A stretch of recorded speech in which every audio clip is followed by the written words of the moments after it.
Hello there, Carpologists. I'm Joe and welcome to a Carpology Carpool. As you can see from the title, I'm meeting up with Alan Blair.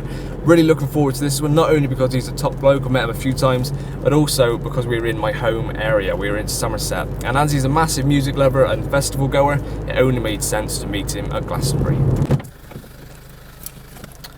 Morning, Alan. Hello. Welcome to Carpool. Thank you very much for joining me. I understand you're a very busy man, and we took quite a lot of time to pin down a date. Yes. Because, apologies on my behalf. I fired about 8 or 10 dates at you, and you came out with none of them. Yeah. So thank you very much for joining me. I know you've got a tight schedule, but every time I've met you a few times. You're going around at about 100 miles an hour. Yeah. How do you manage to juggle such an in-depth role at 𝗙𝗵𝗿, family, your own fishing, and still manage to get it all done, and then fit me in today? Well, you got to. You know, we have a saying at 𝗙𝗵𝗿, and that is, make it happen. Yeah. Make it happen. There are certain things that it's an impossibility, you know, but you make it happen. Yeah. Make it happen. I love what I do. So well, that's very apparent. Yeah, you know, Absolutely. it's not like doing this with you or, you know, the things I've already done today. They've all been a pleasure for me. Yeah. I'm very blessed that is my job, and you know I really enjoy doing it. So I suppose that gives me a lot of enthusiasm and passion, and yeah. You're now a family man, and I've been seeing a lot on social media getting them involved. Yeah. Did you start fishing from a young age, or is it just something you want to get them involved? Yeah, I'm sorry guys watching this, but it's going to be another one of them cliche. Caught my first perch with my dad. Yeah, it is exactly that, Joe. Dad took me from a very young age. He was a mad keen angler, and that brushed off on me. I've got a brother and a sister. He took them equal amounts when they were young. It didn't brush off on them. You know, neither of them, my sister or my brother, go fishing now, and they never did through their sort of younger years and teenage years. But I don't know. For me, it clicked with me. You know, to the point where a lot of anglers, you know, understand this, to that obsessive, you know, angling. And did you see it from a young age that you'd pursue it as a career, or did that just kind of slot into place? Yeah, I think watching my mum and dad moan relentlessly about how much they hated their working life, and the fact that, I don't know, man, like maybe in my generation growing up, maybe things were more accessible, maybe the appropriate college courses or university courses were there to guide you into the career you wanted more so than maybe when our parents were going to school. But yeah, I was very clear from a young age that I was going to do something for all these working hours of my life that I enjoy, and that was angling. Climb way up to the top of the stairs, and all my cares just drift right into space. With your work at 𝗙𝗵𝗿, obviously some of the most popular stuff now is the urban banks. Is there any locations in particular when you were filming urban banks that stuck out, or will always be your key memory from fishing urban banks? Yeah, the bled thing, like, is not going to go away. You know, if I could have a pound for everyone that said how amazing that bit of footage at bled was, and it was probably the most spectacular, special memory I've got for my carp fishing. But no, to be fair with you, bruv, like, it's rare for me to have a session that in some capacity I haven't enjoyed. You know, and sometimes that's blanking. You know, but just to be in that environment or meet the people I met on that day or that session, or I've loved them all, every minute of them. Certainly opened up a new world of fishing to a lot of anglers, and people didn't realise there are venues like that you can fish, and it's got some incredible carp in it as well. I think that's why it's been so successful. You know, but okay, granted, and maybe it was myself and Winston and Ollie and 𝗙𝗵𝗿 TV that put it on the map, but we didn't invent fishing in urban places. No. You know, I had previously been inspired for 10 or 15 years by people that were already, you know, doing it, and I did it myself from probably 12. You know, that's when I really, Dad took me to the park lakes, but doing it on my own, on my push bike, or taking a shopping trolley to use as a barrow, you know, I've been doing it, and I've just never stopped doing it. And I think, as I've got older and seen how carp fishing has become the massive thing that it is, there's certain bits within it that I personally don't like as an angler. The main one being all the other anglers. it makes fishing hard. Yeah. You know, fishing already is hard. Targeting a carp is not particularly easy, and when you've got another 10, 15, 20, 50 blokes that are also on a level, very skilled, also trying to, that makes it really difficult. So to take myself out of those syndicate type environments and go and put myself on a quiet basin somewhere, or a disused canal system, or you know, it allows me to become the angler I want to be again and do my own thing and hunt the fish, and then it's just me against the carp again. And that's the bit I love about it. And the people. So with I love the people, man. Like, there's good and bad points, obviously. Of course. I apologise for the crazy Bristol lady being my local area, the one that went off on you. Yeah. Has there been any other things that didn't make camera where you had some hairy moments or some issues? No, I think, you know, I can say, hand on my heart, we're very honest with it. You know, it is what you see is what happened. It's never contrived. We never visit a venue and it didn't work out, we go back, and so every film we've ever produced has been, you know, what you've seen. And you know, in the case of the lady in Bristol, God, I'd love to meet that lady again, just to have a coffee with her and to have a chat, and maybe to ask her if she's seen it, maybe if her views have changed or whatever. But when it happened, you know, I blushed a little bit. It was embarrassing. I broke the rules. I stepped over the line, held my hands up. She absolutely flipped at me, had many opinions, and we sort of were like, do we include it, don't we include it? But no, it happened, so it got put in the video. Like, I get away from the hustling crowd and all that rat race noise down in the street. So following on from urban banks, you started doing Euro banks, and things have been equally as successful. Has there been any places again that stick out as your favourite venues? Yeah, it's all amazing, Joe. Like, when you're going with Ollie, who's you know, you're one of your closest mates, off into, you know, the unknown for us, visiting countries we've never visited before, meeting people we've never met before, experiencing styles of angling that are a little bit more out of our comfort zone, and you know, you're trying to work things out, and you're moving a lot, you're hunting the fish, and it's just a proper Boy Scout adventure. Like, it's Is there any places that are on your hit list? Everywhere, you know, it's endless. For sure, this year's one went really well. We went to just filmed another one, haven't you? Yeah, we filmed another one in May. The video will be hopefully out on the 1st of February. Where you just have to wish to make it so. Let's go up on the roof. Do you like it? I've got like stuck in my head now. So the next set of questions, I'm afraid, are going to be a little bit tough for you and may cause a little bit of upset in the office. Carl or Alex are the set of questions. There's only three. You never tell me. What, I've got to play them off each other? You got to choose for each scenario who you'd prefer. Ah, boys, I'm sorry. They never told me we would have to do this. I wouldn't have agreed if they had done. Go on. You're here now. What you got? First of all, I say, if you're going on a night out or festival, who would you take?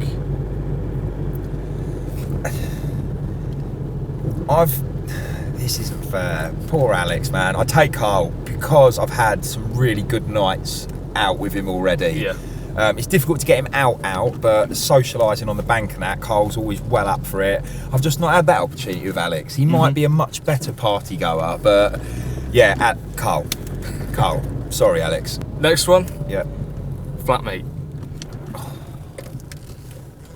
Joe, you know Carl and Alex. I know, that's you why do it's know funny. they are basically the same person, don't you? Flatmate, who would I rather live with? I do have quite a lot of disputes with Carl. Yeah. And I don't with Alex. And as I like non-confrontational life, and just to make it fair on Alex, I'm going to pick Alex this time. Right, so now this one's decided. It's a clincher, yeah. The last one. This one is whoever you're going to give a pay rise, you basically. You couldn't pick 4 questions then, or 6, No, or it just had 2. to be, because I didn't want to leave you on the fence of it. Yeah. Who's the best fisherman?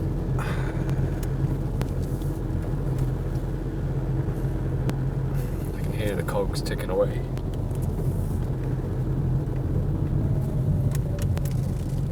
Oh, this is really stressing you out, isn't it? Yeah, a little bit, because I love them both. Like, they make a thing in their films about Alex being the better angler. They kind of play on that a little bit. Yeah.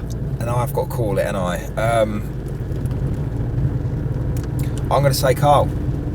I'm going to say Carl. Alex, I am deeply, deeply, deeply sorry. I know you're the same people. It's just a myth that there's actually two people, Carl and Alex. You're actually a combined person. But Carl's a bit older. He's been around the block a little bit more. I'm going to say Carl. That means, Alex, you now have evidence for a pay rise or workplace. This is cruel. Bullying now. This is cruel. Wow, this is really. That's all the that's all the bins. Mate, look at some of those paintings are awesome. There's one with a fish on. Two with a fish on. Yeah. Go back a minute. Look how cool this one is, Joe.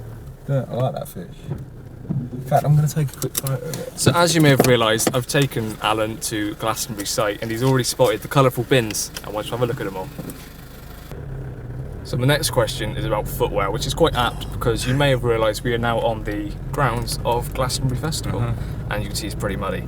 So the worst pair of shoes would probably be a pair of Air Max. And how many do you actually own? Lots. And how many have you ruined from fishing? Lots.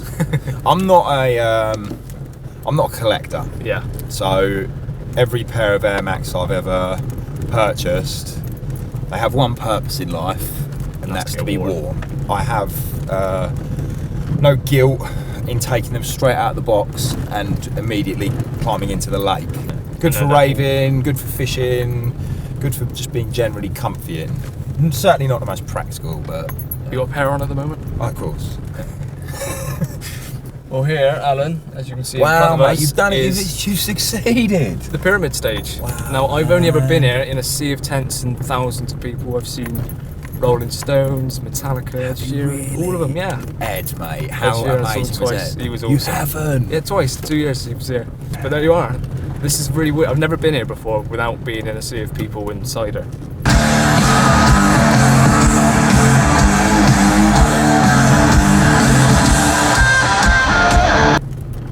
It's an absolute lifetime ambition to come. Yeah. Without doubt, and even more so now. I've got a family because I want to come with the girls, with Chloe and the two kids. I'm going to park my car under the pyramid stage.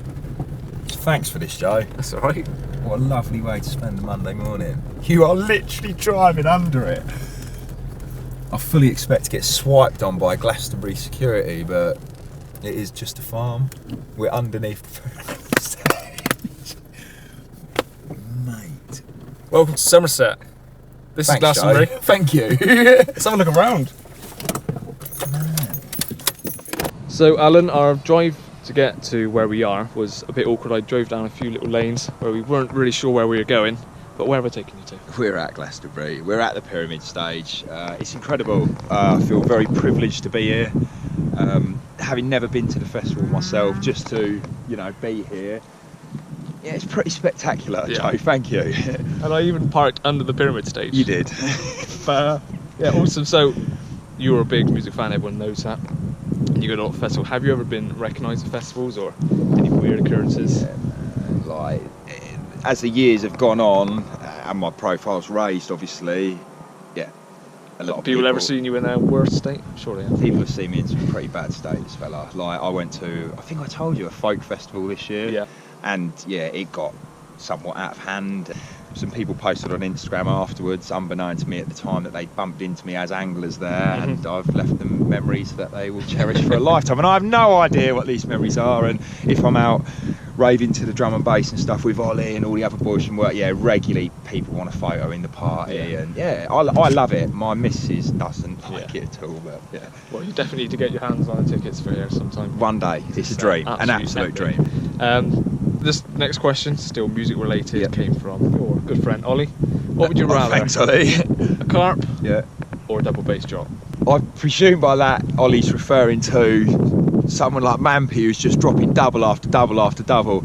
You can't put him in the same context. Carp fishing's carp fishing, raving and someone double dropping a tune is... What I really like, Joe, is partying and then fishing. Yeah. And that's been, a process I've gone through for about 15 years. I go out, have a big party, and then go and have my downtime afterwards. So a night full of double bass drops and then some lovely time on the bank. That's a pucker weekend. Well, as you just said about going from festivals or gigs and things like that, then to fishing, Yeah. I've booked us onto a lake nearby called Festival Fishery. It's the No best thing I way. could get us. So getting back in the car and we're actually going fishing. Oh, what a result! Thank you. So wrong hand. Let's get in the car. That's under the pyramid stage.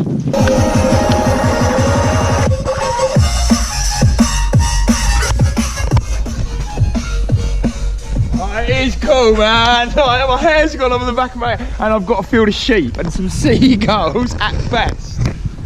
I thought you'd like it here. Oh, it's so cool. Yeah, one day, all the boys with the family out there. Really cool. Time to leave the car park. That is the pyramid stage. Be back one day. Obviously not in this position, somewhere out there. No, I think probably if we're like parked on the brow of the hill. Like, I think we'd be escorted off. You do a lot of travelling around, obviously going all over Europe, and you must use so many different modes of transport, planes, ferries and all that. How efficient are Swedish ferries? That is definitely an early question. I'll tell you what happened. This is going to be the longest answer, so I apologise for the long-windedness of it. We're in Denmark, very close to Copenhagen, and we had about an hour drive to get across the sea into Sweden. And the route, I planned everything meticulously where we're going, and the route we were taking was across like a large toll bridge across the ocean, which took you into Sweden. And we stuck the address in Sweden in the sat-nav, and off we trundled. Like I said, it wasn't a particularly long drive, and we were getting closer and closer to the sea, but instead of driving across this toll bridge, we actually ended up at a ferry port, which was really bizarre because we hadn't booked this ferry, so I was slightly worried that there wouldn't be availability. It later transpired the reason this occurred, and this is Carl Smith's fault, so actually I retract all of those things I said earlier, and Alex is the best because this is down to Carl. A few weeks previously, Carl and Ollie drove a van all the way across Europe into Austria, and Carl, the very tight person he is, decided when the sat-nav gave him an option in Essex before leaving, would you like to avoid or use toll roads? Yeah. Carl decided on the whole way to Austria he'd avoid the toll roads. Well, we didn't know he'd done this setting, so the reason we couldn't go across our toll bridge is because Carl had told the sat-nav we had wanted to avoid all tolls. So we're now at a ferry port in Denmark trying to get into Sweden. I went and spoke to the lady in the kiosk and explained we didn't have our crossing booked, but would there be any availability, and she said of course, no problem. Now we are hungry, really hungry, and the ferry crossing was very short, 15 minutes maximum. So the most important thing was to get out onto the deck, park the motor, get on the deck, grab some food, quickly shovel it down and get back in the motor, which is exactly what we did, apart from almost simultaneously when the sort of ding dong goes to say go back down onto the deck, I realised we didn't have any Swedish currency. I said to Ollie, quickly give me a card, I'll go cash machine, you know, those little mini, and I'll get some cash out. And Ollie was like, you will not have time. I said, of course I'm going to have time. You will not have time. Anyway, he begrudgingly gave me a card and he ran down to the motor. I went and got the cash out. Well, the card in question had a big crack down it, and I put it into the machine and it wouldn't give me it back.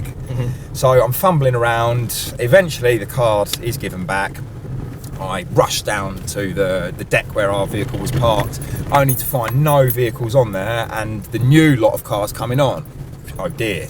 I thought this can't be too bad, I'll just go off the way, you know, the cars are gone and Ollie will be parked up waiting for me.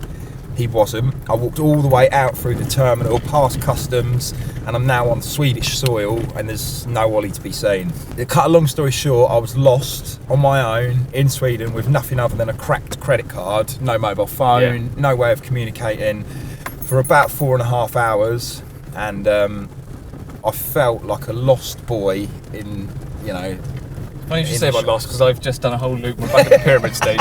I'm going to stop following the sat-nav and let you carry on your story. Yeah, and that's it really. I don't want to ruin too much, but yeah, I was a lost child. Some people tried to help me, lots of people didn't want to help me. They thought I was a bit weird, asking to borrow their mobile phone when they never met me before.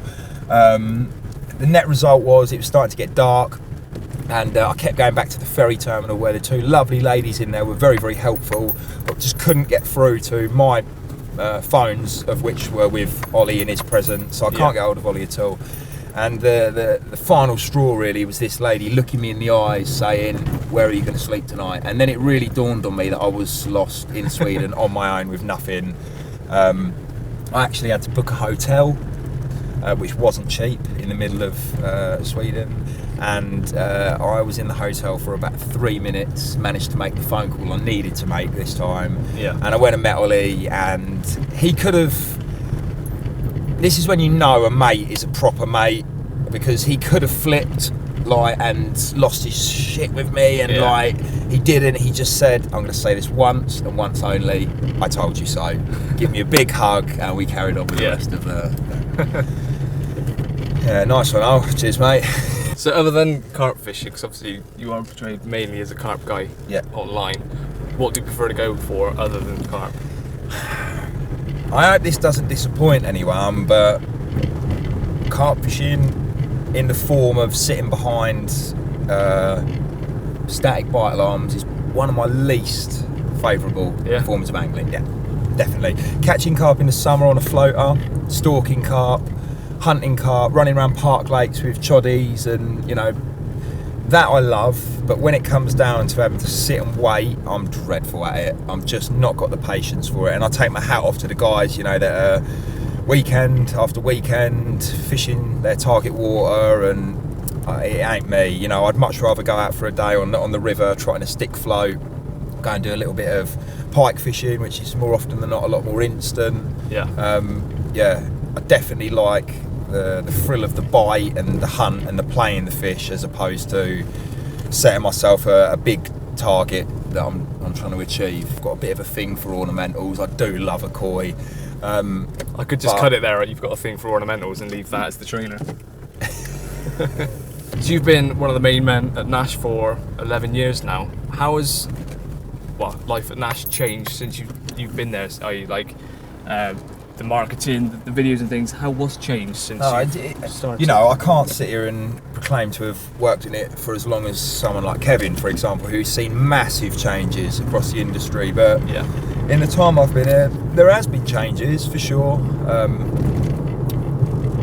Changes with regards to product development, in the new countries become available to develop items within. Technology changes rapidly, as you'll know.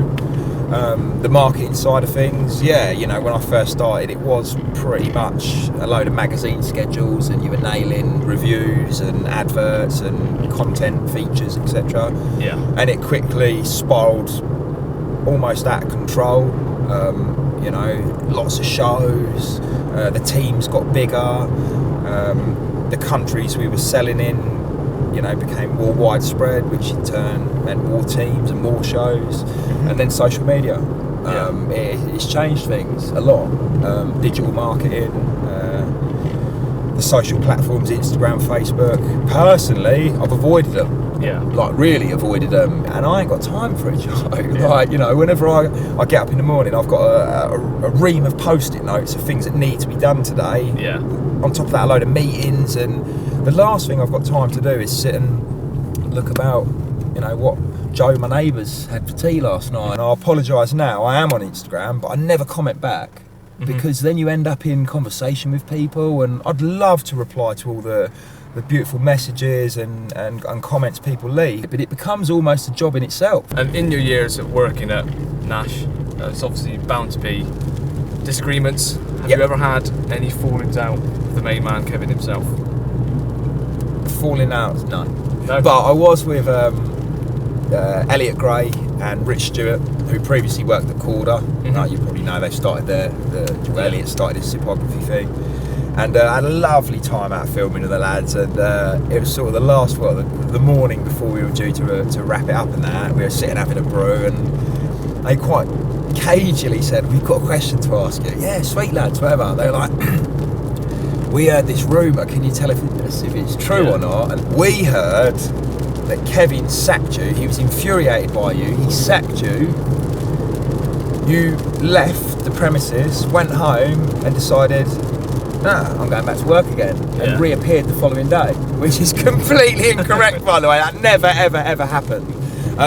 Kevin and I are incredibly close, Yeah. like really, really close, like best mates close. I walk my dogs with him every day.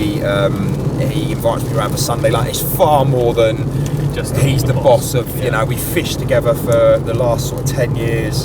And I think when you're that close to anyone, the same as I do with Alex and Carl and Ollie and Tom and all the boys at work, of course you have fallings out, Yeah. differences of opinions. It's how you deal with those. And you know, all the lads at work, you know, if we've got an opinion, we're not scared to air it with Kev, you know, whether he agrees or disagrees, he always listens.